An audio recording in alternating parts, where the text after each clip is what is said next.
What's up, guys? Welcome back to the channel. Today we are talking about money, that moolah, the cash. I'm sure you've heard about the influencers and the YouTubers out there who are making a lot of cash with brand deals and sponsorships, and maybe you're not making as much as you want to, or maybe you're not making any at all. So today's video, we're going to talk about reasons why you might not be making money off of your social media and how you can change that. So at some point, people figured out that having a bunch of pictures on some app for no reason really doesn't do you a lot of good. So why not make money off of your social media? And the easiest way to do this is through brand collaborations, sponsorships, and things like that. Strictly through social media, I've worked with companies like Abercrombie and Fitch, Fitbit, Anheuser-Busch, Boohoo, and that was just in the past few months. So there is money out there to be made. You just got to play your cards right. So in today's video, we're going to talk about the things that brands look for and the things that definitely turn them off. So let's get into it. So the first one is just the general quality of your page. How much effort does it look like you put into your photos? Brands want something that looks like an ad because that's basically what it is. They want to see something that they'll be perfectly comfortable putting on their page too. Maybe they could promote it on their social media and other social media platforms. They want to see that you're going to put in 110% into what they give you. That's why they're paying you. I have seen people sign deals with really great companies. They get the product shipped to them and they just take the product and they go to the nearest mirror and they stand there and they hold it up and they take a selfie, like, click. This is the product I use. Yeah, that's not a way to get on a brand's good side. They'll probably try not to pay you or pay you only some of what they said. You didn't really put any effort into it. You didn't really deliver. If you show a brand on your page that you can make nice polished images, that's more likely that a brand will want to work with you. They say, hey, this person will make something quality for us. It's something that we can take and we can use and it'll fit seamlessly onto their page. Now that doesn't mean you need to be using a top of the line camera. You can take really good brand images with a phone, but you got to make sure you're doing it correctly. It needs to be clear, it needs to not be distorted. If you've got something like an iPhone X or above, you should be fine. I don't know anything about Androids, but I'm sure you can get good pictures on that too. But the pictures need to be good quality. Don't think that you're just going to be taking a normal everyday selfie and that's going to get a brand's attention, or you think a brand is going to like what you give them. Now the next thing is about being aspirational. There's this term in advertising called aspirational. Be somebody that people want to be like, because at the end of the day, people are going to use the product because they like you and they see you using it. So a lot of people tend to skip over this part and their page is just overly negative, let's say. There might be a lot of complaining, a lot of negativity, stuff like that, that can really turn a brand off. If every Sunday you're talking about how hungover you are from a party you went to the night before, if you're posting pictures of yourself drunk, posting pictures of yourself high or something like that, that's not really a way to get some good family-friendly businesses on board. And like we're going to talk about in the next point, the businesses that have the money are the ones that appeal to families. That's where the real moolah is. You want to keep your page generally positive. You don't need to go overboard and be one of those people who says that everything in the world is amazing, but you want to keep it from going negative, and you want to stay somebody where people think, you know what, I kind of want to do what this person's doing because I like this person's vibe, so I kind of want to do what they're doing. If this person likes this product, I'm going to give it a try. Now this might seem obvious to a lot of us out there, but I still see it happening all the time. Even some of my friends do this. Your page might have too much cursing, too many references to mature themes that family-friendly brands don't really want to be associated with. This can be as simple as people who use rap lyrics that have cursing in them and they use that for every single one of their captions. You might be reposting memes or reposting tweets that have vulgar stuff in it. Brands are looking at it. One thing that I noticed that people seem to forget is a brand doesn't just find you and then hire you the same day. The person from the brand or the person from the ad agency has probably been watching your page for a couple weeks to see if you're a suitable person for them.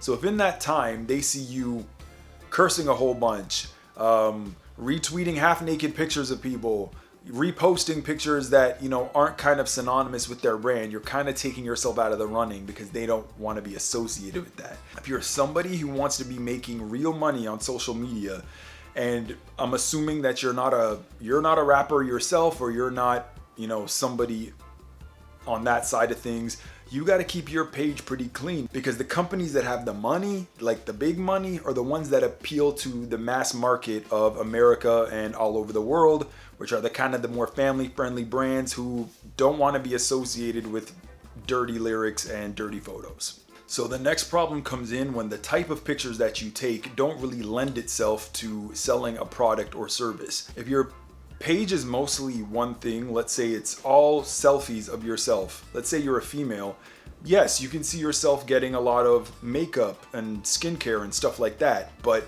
it doesn't really lend itself to be doing, let's say, household kitchen products. So if your page is only one thing, you can't really expect a company in another category to want to work with you, because they don't see the connection.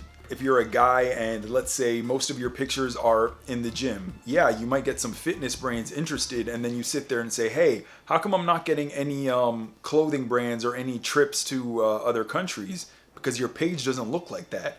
So if you've oriented your page one way, you can't really expect somebody from another category to look at your page and want to work with you. So the solution to that is have a diversified page. It's like having a diversified portfolio. Unless you strictly want to be working in one area, which is totally fine. If you want to be fitness and you're perfectly happy getting brand deals in just the fitness category, that's cool. If you want to just do makeup, skincare, and all of your pictures are going to be pictures of your face and products and stuff like that, that's cool. But people who want to make money from a little bit of this and a little bit of that, you need to show people that. You need to diversify your pictures.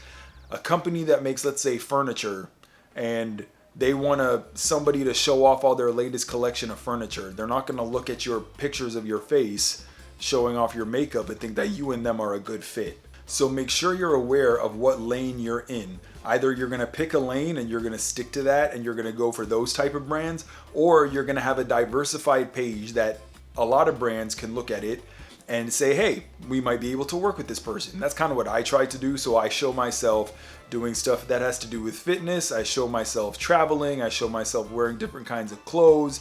I show myself using products. So companies in every category can look at me and say, hey, we want to work with this guy. That's how you get their money. You should also look like you do stuff. I mean, a lot of people, their pictures are just them sitting around the house, them walking down the street. It's kind of like, does this person do anything? Are they into anything? If all of a sudden you start promoting products, it looks kind of weird. It looks forced. Companies really want it to look natural. Even though you may or may not have used that product before, they want it to look like it's a natural thing that you use and you're promoting it. Yes, they're paying you, and yes, you do have to disclose to people that is a paid promotion, but they don't want it to look like somebody said, hey, do this and we'll pay you. They want it to look natural and like you actually use and enjoy the product. So if your page looks like you don't really do much besides take a stroll down the street and chill with your friends, it doesn't really lend itself to a lot of products. So keep that in mind too. So for the last point, you have to think about it from the other direction. What if you've already been working with a bunch of brands, but then you're not really getting as many as you used to and the money's starting to go down?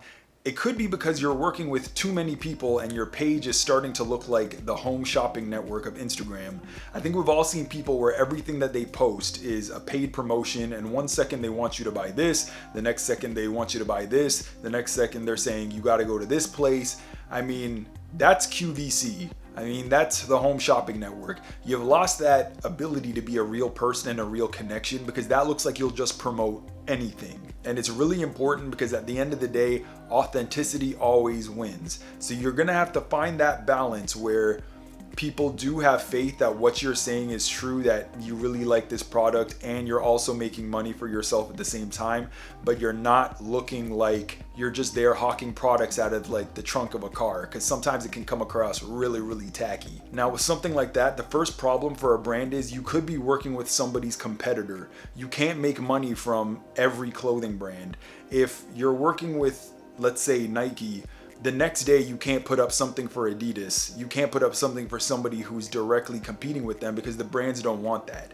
And a lot of contracts, they'll say you can't work with one of our competitors for X amount of time, depending on what they're paying you. That's gonna go for a lot of things, even something as simple as, shampoo.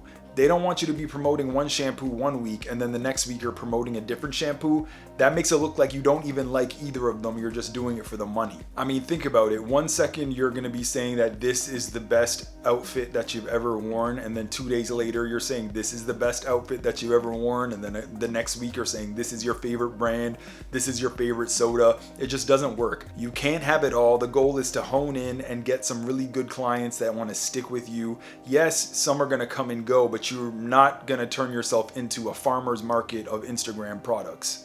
So this is definitely something that we're going to be talking about more as the whole social media landscape changes. Stuff is moving more into video, so people are having to create videos for brands, which hopefully means you'll be getting paid more. But if you have any questions about social media and working with brands, please drop me a comment below. Take a second to please like and subscribe to this channel. It'll really help this channel grow. You can follow me on Instagram too. It's at St.Jon, and I will see you in the next video. So until then, take care and stay safe. Bye.